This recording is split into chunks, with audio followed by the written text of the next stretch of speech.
देखिए एफडी क्या है और एफडी से क्या क्या लाभ होने वाले हैं, आज उसी के बारे में बात करते हैं।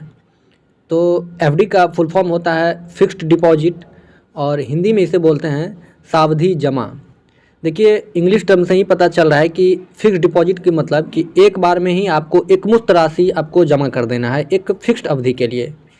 अर्थात आप जब एफडी करवाने जाते हैं अपने बैंक में तो वहाँ पर आपसे टर्म पूछ लिया जाता है कि आप कितने दिनों के लिए करवाना चाहते हैं। उसी समय आपको उतने पैसे एक बार में ही जमा करने होते हैं जितने का आप एफडी करवाना चाहते हैं। एसबीआई में तो मिनिमम 7 दिन से लेकर के और मैक्सिमम 10 साल तक का ये सुविधा उपलब्ध है।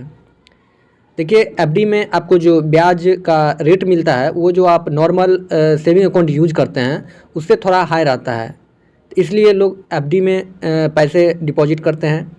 देखिए एफडी में आप जो भी पैसे जमा करते हैं वो तय अवधि से पहले आप किसी भी हालत में निकालने के योग्य नहीं होते हैं। जैसे कि आप नॉर्मल सेविंग अकाउंट में जब मन करता है पैसे निकाल लेते हैं, लेकिन उसमें ऐसा कोई सुविधा नहीं है। हालांकि थोड़ा सा रियायत दिया गया है कि आपको बहुत ही बड़ा इमरजेंसी है तब जाकर के ही आप एफडी को तोड़ सकते हैं, यानी कि तय समय से पहले आप पैसा निकाल सकते हैं। लेकिन उसमें आपको बैंक ही उल्टे आपसे कुछ जुर्माना लेगी, तब जाकर के आपको आपका पैसा वापस रिटर्न किया जा सकता है। अब हम बात करते हैं कि एफडी से क्या क्या लाभ होने वाले हैं। देखिए फिक्स्ड डिपॉजिट में अगर आप पैसे जमा करते हैं तो इस पर बाज़ार का उतार चढ़ाव का कोई असर नहीं पड़ता है। अर्थात कि अगर महंगाई बढ़ भी गया तो इससे आपको कोई फ़र्क नहीं पड़ने वाला है। जो ब्याज रेट आपको मिल रहा है वो ब्याज रेट आपको उस ब्याज को जोड़ करके आपको तय समय पर मिलेगा ही मिलेगा।